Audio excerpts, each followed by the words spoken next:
Hello, sweet friends. Welcome back to the podcast. I am thrilled to be here with you as always. If you are new here, welcome. I'm Dr. Vanessa Calderon.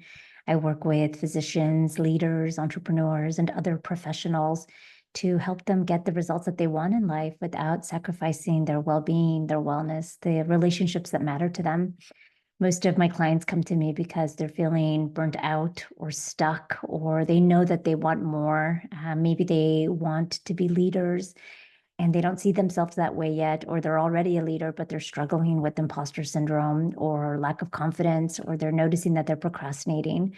So I help them get over those things to help them get the results they want without overworking, but instead coming from a place of alignment. And it's beautiful work. It's transformational. If you are interested in working with me, I'd love to get to know you. So the next step would be to schedule a consult with me.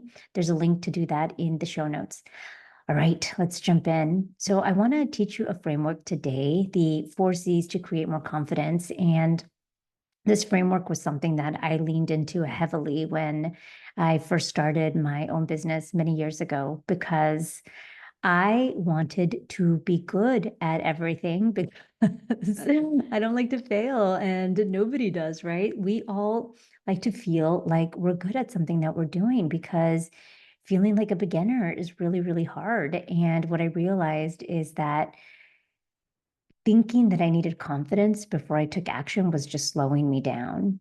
And I think that is what I experience with a lot of the people I work with, that most of us think we need confidence before we can take action. But what if I told you that confidence is not where you start? Not at all, but in fact, it's where you end up. So I'm going to teach you this framework that comes from one of my teachers who I just love and respect so much. He's been doing this work for over 40 years, Dan Sullivan. And it's a repeated process that I have used myself to create confidence, and I want you to really lean into to create confidence for yourself. And I'm also going to share at the very end of the episode today a very critical difference between the concept of confidence and self-confidence, and why knowing this is going to completely change the way you pursue your goals. Okay, so I mentioned that there's 4 C's. So I'm going to go through each C. There's 4 of them. I'm going to tell you what they are, why they matter, and then how to cultivate each one. All right, so the very first C that you need to build more confidence is the C of commitment. Commitment. Commitment is so incredibly important. I talk a lot about commitment here because without commitment, you will always hesitate. You will always draw back. You will always find a way to quit. In fact, there's this really famous quote by this German philosopher Goethe that I just love so much. And it goes like this: until one is committed, there is hesitancy, the chance to draw back, always ineffectiveness. Concerning all acts of creation, there is one elementary truth. And that is this: that the moment one definitely commits oneself, then providence moves too. The way I think about that is that when you commit, the universe conspires in your favor and all sorts of things start to happen that normally would not happen. Now, I'm going to go into the science of why this happens. But here's what Goethe also says at the very end of this quote. He says, whatever you can do or dream you can, begin it, because boldness has genius. Boldness has power. Boldness has magic. So once you commit, once you have the audacity to commit to something, magic happens. So commitment is making a clear decision before you feel ready. So what it does is it puts you on this path of creation. So I'm going to talk a little bit about how it works scientifically in the brain, what's happening to your brain when you commit. So when you commit, it primes some parts of your brain to focus and to increase the resources that you need to create the goal that you are committing to.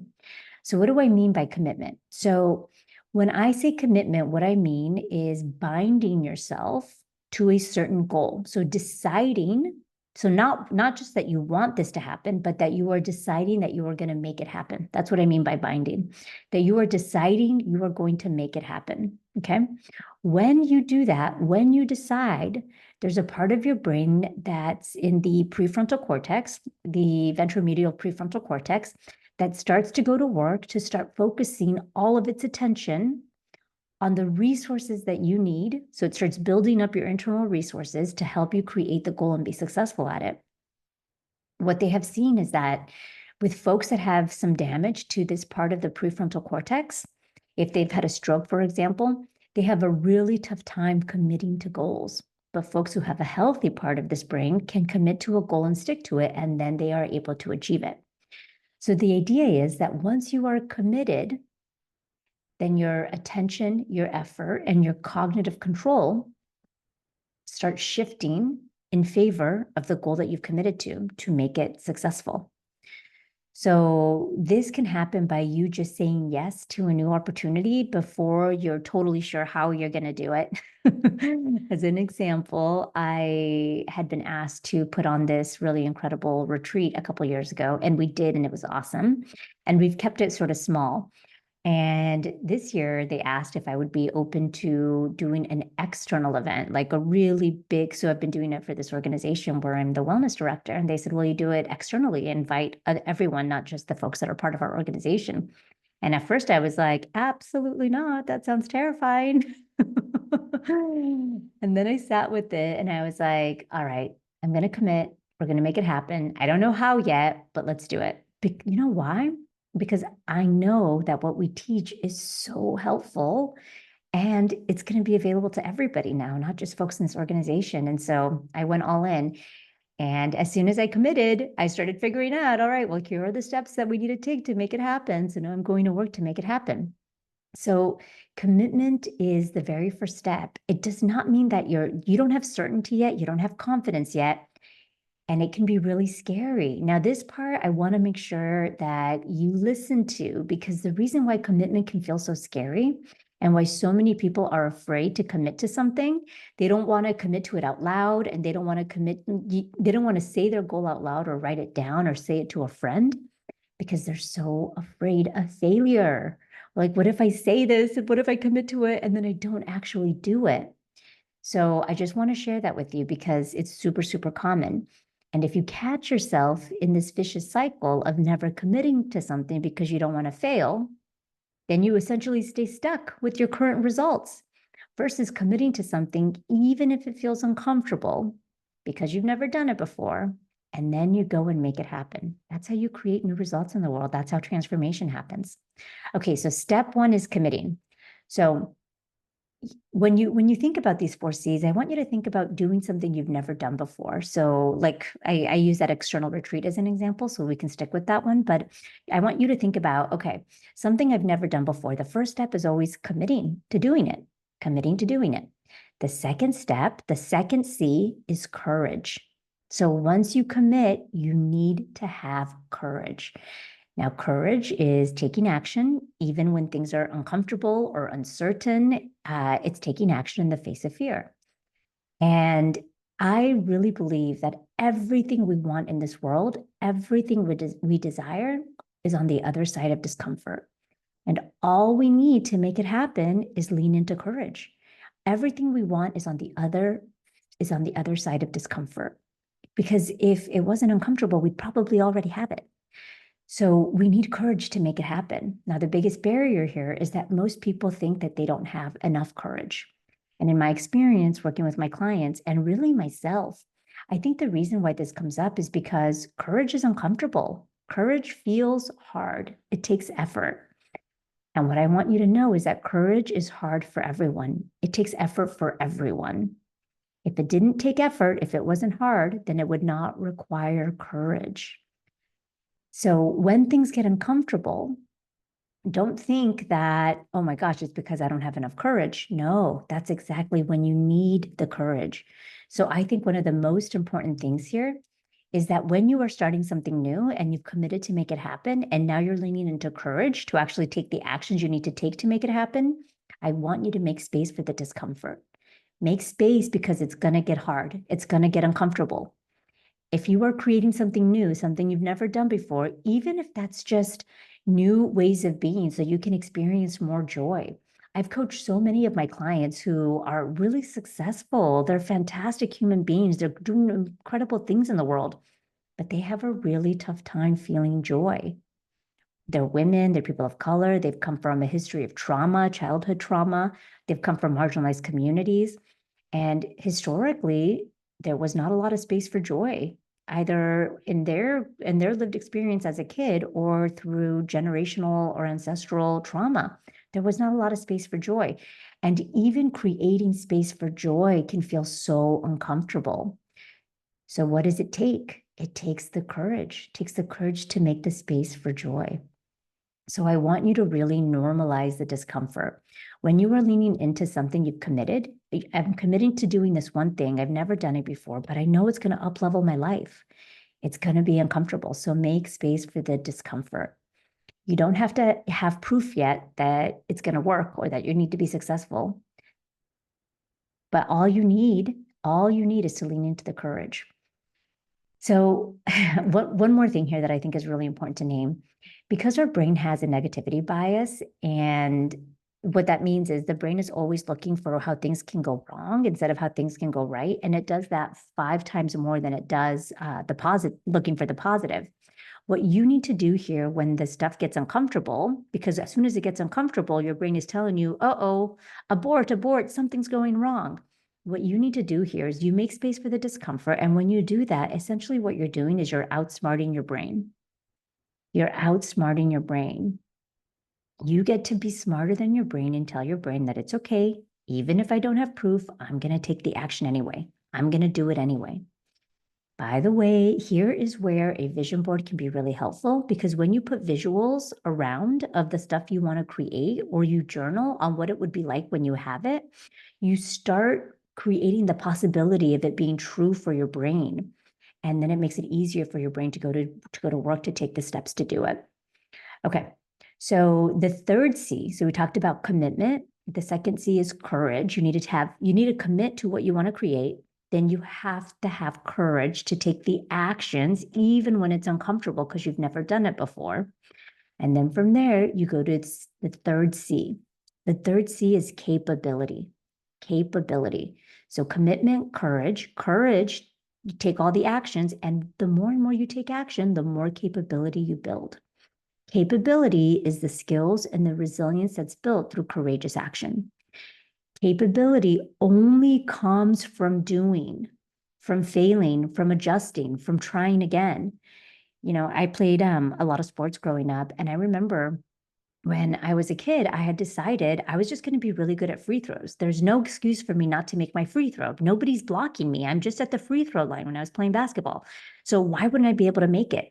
So I just decided I was going to go out there and practice every day. So I would sit at the free throw line and I would shoot the balls, and I would realize, okay, when I follow through like this, when my wrist does this, when I end like this, I make it. And when I do this, I don't.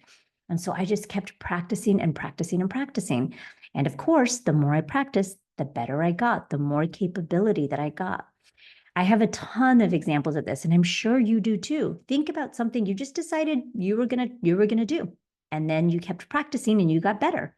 There's a lot of examples like this. Maybe you decided that you were going to pick up the hobby of cooking, and now you love to do it, or gardening. I remember reading this autobiography. Oh no, I don't think it was an autobiography. Anyway, it was a book on Dominique Dawes. Dominique Dawes, the Olympic gold medalist, the gymnast. And there's a story in there that is told about how when she had first tried out for the Olympics, she was, and she got accepted to go to the Olympics. Or no, she was training. She was training for the Olympics. She kept falling off the balance beam. So for her balance beam routine, it wasn't her strongest routine, and she kept falling off. And her coach noticed that she clearly was capable of doing it. Why does she keep falling off? And so her coach said, okay, what she needs is to repeat the same routine over and over and over again so that her muscles can build the capacity, so she can build the capability. And so the reason why, her coach said, is and then the self-doubt won't get in the way, because the reason she kept falling off is because she kept doubting herself. She didn't believe it was possible for her to do a great routine on the balance beam. And I thought that that was so powerful, that her coach said she's going to keep doing it until the self-doubt can't get in the way. And I think that's important because, listen, the mind is not all bad. We have a human brain, and we have a mind for a reason. What we don't want, though, is we don't want the self-doubt to get in the way and tell us that we can't do something. Again, the negativity bias. So I'm going to just explain to you what's happening in the brain when you build capability, because I think it's really, really powerful. So here's the thing.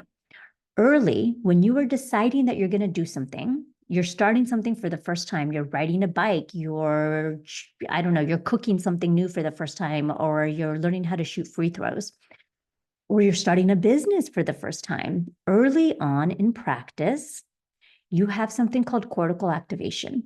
What's happening in the beginning is that you have to learn how to get it done. So your movements are controlled by the motor cortex, which requires both planning. The brain has to plan to do something, and then it has to involve the muscles, voluntary movement. You need the movement to get that done. The more and more you practice, the more and more you learn in that first step, that cortical activation with repetition, your brain activity shifts from something that requires a lot of effort to conscious control, and then to automatic circuits involving the parts of your brain where things just happen automatically, the basal ganglia and the cerebellum. So after you learn something and you're able to do it more and more, and you keep practicing repeatedly over and over again, you have something called synaptic strengthening. It strengthens the synaptic connections. Synaptic connections are the connections of your nervous system cells, of the cells of the brain or the cells of the muscles of the nervous system. Those start to connect through something called LTP, long-term potentiation. And you guys have heard this before, neurons that fire together, wire together. So those are strengthening over and over again, those connections. And each repetition increases the likelihood that the same network of neurons are going to fire again, and this time faster and more precisely. So the more you practice, the more you're strengthening that connection. So they'll start firing faster and more precisely. And then you have something called myelination. So what ends up happening after that is these myelin sheaths, which is like this insulation around the cells of the nervous system, the cells of the nervous system of the brain and the rest of your nervous system. It starts to insulate the cells, which makes the signals travel faster and more reliably. So now you have smoother and more efficient movement. It is really incredible what happens. So eventually your movements become fine-tuned through the basal ganglia, and it corrects for errors, and it starts improving timing and coordination. So, and then those motor programs then get stored in a part of your brain, and that's what creates the habits and automatic actions. And with enough repetition, your skills are shifted to automatic execution. Like when you're typing and now you're really great at typing, or driving, or, like Steph Curry shooting 3-pointers, or Vanessa Calderon shooting free throws when she was in high school. I was nowhere near as good as Steph Curry by any means, but you get the point. The point is, the more you practice something, the better and better you're going to get at it. So the more repetition, the more accurate you will be at doing it, the faster you will get, the more endurance you will build. And then it creates something called cognitive freedom, which is so important. Cognitive freedom means that it's automatically freeing up the other parts of your executive function to focus on other things like strategy or creativity or multitasking. So you think of an athlete playing a game, and like he's out there playing a game, he's really great at what he does, and he doesn't need to focus on how good he can shoot. Now he just needs to think about strategy. Who am I going to pass it to? What am I going to do when they block me? That's what's available to all of us the more and more we practice. So I think this is so important and such an incredible takeaway, because I like to remember that I can actually, all of us, by the way, you too, we can get better at anything we want if we just practice. If we just practice, something can go from feeling hard to feeling practiced, automatic. I just had this fortune cookie the other day that was like perfect for this episode. So I'm going to read it to you. The fortune cookie says, the fortune cookie says that everything is hard before it gets easy. Everything is hard before it gets easy. It's so simple and so true. And it's such a reminder that things are going to take effort before they become who you are. The more you practice it, the more it becomes automatic. And once it becomes automatic, it is just who you are. It's who you are now. I have this client who is this incredible physician leader. And he came to me. One of the very first things he said is, I'm not emotional. My wife is emotional, but I'm really rational. And the way it would look in practice is he would say it was being rational, but really he was always tilted towards negative, very like doubting that anything could ever go right. Anytime anything did go right, he could never really sit in the positive. He always was looking for the other shoe to drop. And of course, this comes from a long life of, experiencing a lot of trauma growing up, where he always had to be prepared, always had to be ready, always had to make sure that he can think about all of the steps forward just in case something did go wrong. But what was so fascinating is he told me, I don't want to be like this anymore. He said, my wife complains that I'm too negative. I don't want to be like this anymore. And so we got down to the root of so much of why this was happening for him. And then I started teaching him all of these positive psychology tools that he could start using to start rewiring his brain. And it didn't take very long. It just took commitment. He had to commit to practicing it. And then he had to have the courage to do it even when it felt uncomfortable. Because when something does not feel like it's your normal thing to do, when my normal thing to do is to always like over prepare, and sometimes that creates anxiety, as opposed to like sit back and just practice positive psychology and trust that things might be okay, it feels uncomfortable. But he had the courage and he kept practicing and practicing and practicing. And it did not take long. Within a month, his wife started telling him how, wow, things feel so different. You feel more joyful. We're no longer talking about all the negative stuff anymore. He was no longer focusing on the negative. That is what's possible when you practice capability, when you build capability. Okay, so the first C is commitment. You commit to what you want to create. The second C is courage. You have the courage to take the action even before you have proof that it's possible. Then what you do is you build capability by taking action in the face of fear, by having courage. You build capability. And when you build capability, you get to the fourth C. And the fourth C is what we all want. You get to confidence. Confidence is a natural byproduct of capability. Confidence is based on evidence. Confidence is evidence-based. I've done this before, so I know I can do it again. That is confidence.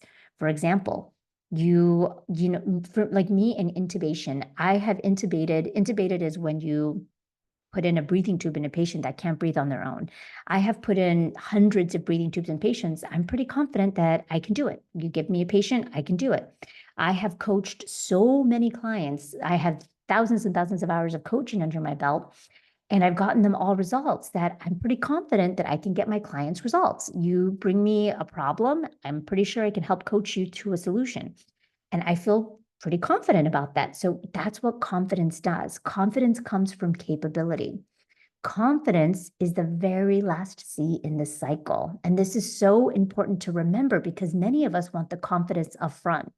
I remember when I first started my coaching business, I had this webinar online, and that's how I started inviting clients to come and work with me. I would go online, and I had never done anything like that before. And I was so insecure and I was so afraid, and I didn't have confidence, and it felt uncomfortable. And I didn't know that I needed to make space for the discomfort, that it was supposed to feel uncomfortable because it was new and it was supposed to take effort. It was going to feel hard. And I didn't know that in the beginning. So I kept making it mean, oh my gosh, this is a problem. No one's ever going to want to work with me. Luckily, I had already committed. I had that first C down. So because I had that first C down and I was committed, I was going to make it work no matter what. I kept going until I finally built the confidence. So I want to remind you that confidence is the very last step in the cycle. It is not the first step. So here is where I want to share something with you that I think is going to be important. And that's this, that even when we don't have confidence, what supports us in stepping in to commit? Now, this is where self-confidence comes in. Self-confidence. Again, confidence is based on evidence. It's based on past performance. I've done it before, I can do it again. It only comes after capability has been built. It only comes from taking action in the face of fear, doing it over and over again. Self-confidence, on the other hand, that is based in trust in yourself, the willingness to take risks and follow through, even without evidence. It's the internal belief that I can figure it out. That is self-confidence, that no matter what, I will figure it out. Now, when I think about the 4 C's, I think of self-confidence as being the very first thing you need. So self-confidence comes before you commit. I finally committed to putting on that external retreat because I was like, okay, well, I'm going to figure it out. I have no idea how to do it, but I trust myself to figure it out. I am resourceful. I know who to ask. I know how to Google things. I know how to go on YouTube to learn how to do things. I can figure it out. So that's where self-confidence comes in. Self-confidence is the fuel. It's the very beginning of the cycle. From self-confidence, you can commit.